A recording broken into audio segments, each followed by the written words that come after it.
Hello everyone, my name is Kimberly McFarland and welcome to another episode of Adventists on the Move. Today we are here with Dr. Janice Brown, who is an international speaker. She's an author of her newest book, 31 Days of Sunshine, Healing for the Mind, Soul, Body, and Spirit. She's been an educator for over 20 years and we're just delighted to have you here with us today, Dr. Brown. Dr. Brown is one of the resource speakers for the Women's Ministry Department for the General Conference. And I want to ask you, how are you involved with the Women's Ministry for General Conference? So I am one of the resource speakers for the Women's Ministries Department of the General Conference. And as a result of that, I go around the world with Heather Dawn Small, the Director of Women's Ministries for the General Conference. And I do trainings for women on effective leadership, Bible study, and other various areas. Okay, that is amazing. And recently you took a trip. Yes, you took a phenomenal trip, a fabulous trip, once in a lifetime trip. Why don't you tell us where you went? I was able to go to the Ukraine. Incredible. Incredible. And you were invited by Heather Dawn Small. And why don't you tell us how that came about? Heather Dawn Small is the Women's Ministries Department Director for the General Conference of Seventh-day Adventists. Her responsibilities cover the entire world, training women, teaching women. And of course, as one of her resource speakers, she invited me to come to the Ukraine to assist her with leadership training for 85 women throughout the Ukraine and to listen to reports from their various activities. Tell us about those reports. Oh, the reports were fantastic. After 3 days of training them on effective leadership and training them on assessing women's needs in the different departments of the church, we heard reports from women about things that they were doing that were incredible. They work in orphanages, they work with the youth, they work with senior citizens. They give money to individuals who have no monies in order to buy food, clothing, and shelter. They do just phenomenal things. And of course, in the process of listening to the reports, we learned that there were 2 women who actually live in war-torn areas in the Ukraine, specifically in the eastern portion of the Ukraine. And we were just absolutely horrified to know that they were living under those kinds of conditions. And so as they were reporting what they were doing, we realized that while we were there, Heather and I, a war had actually started in the eastern portion of Ukraine. And of course, we were down in the west, so we were nowhere near the war zone. But these women actually lived there. And in the process of living there, they said they could hear the mortar and the guns and the gunshots and the screams and the cries for help. And we stopped and asked, so why do you continue to stay there? Because the church, of course, would not want them to be in harm's way. And these women simply looked at us and said, somebody needs to know about Jesus. That was our response. We just were so moved to compassion. We were moved to tears, and we realized the love that they had for Jesus and for those people, which is the same kind of love that we should have also. Absolutely. That is phenomenal. That is great. That is great. Now you were in Ukraine. How long were you there? I was there from February the 1st to February the 20th. So 20 days you were there. Yes. And you told me the first 3 days that you were there, you were involved with the training. Yes. And what were those 3 days like? Exhilarating, exciting, wonderful, fun. I think the women learned a lot. This was a certification level 1 training for effective leadership.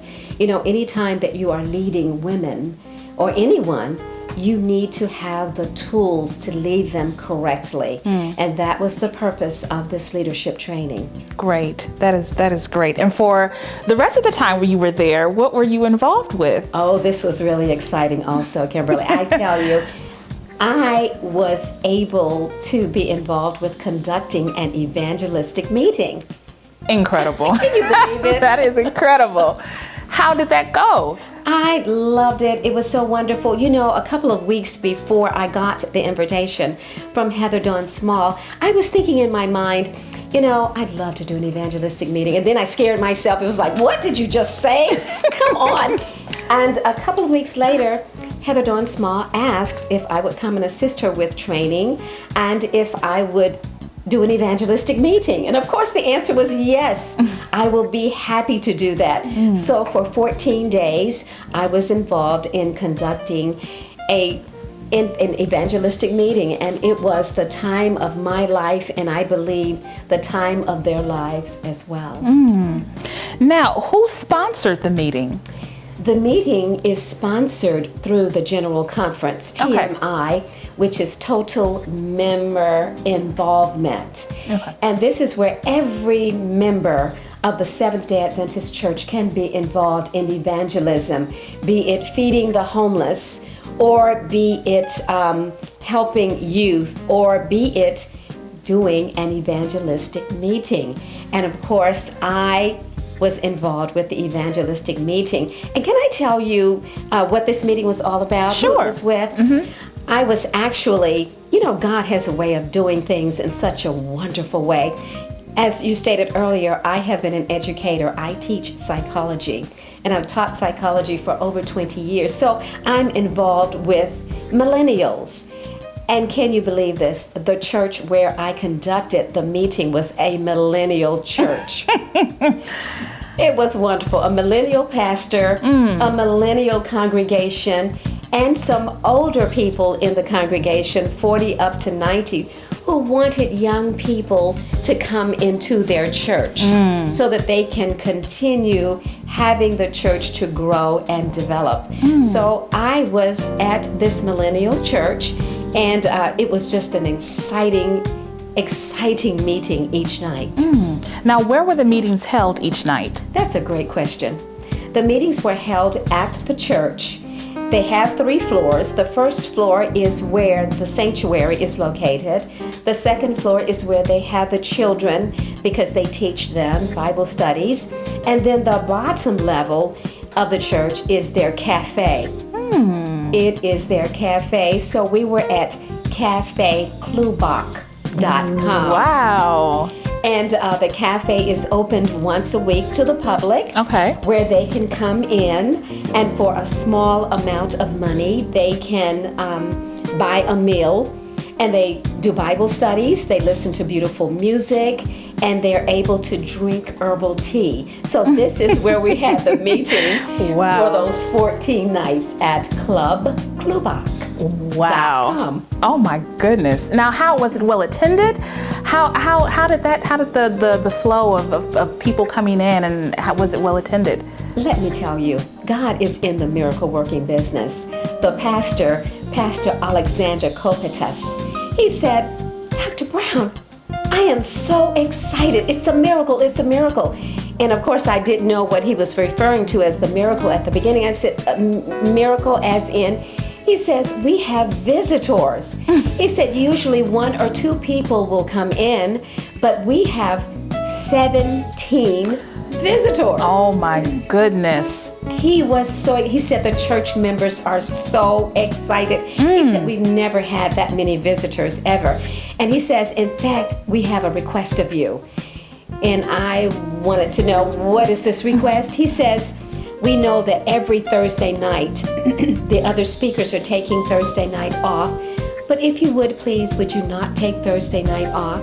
Because we don't want to lose our visitors. Oh my goodness.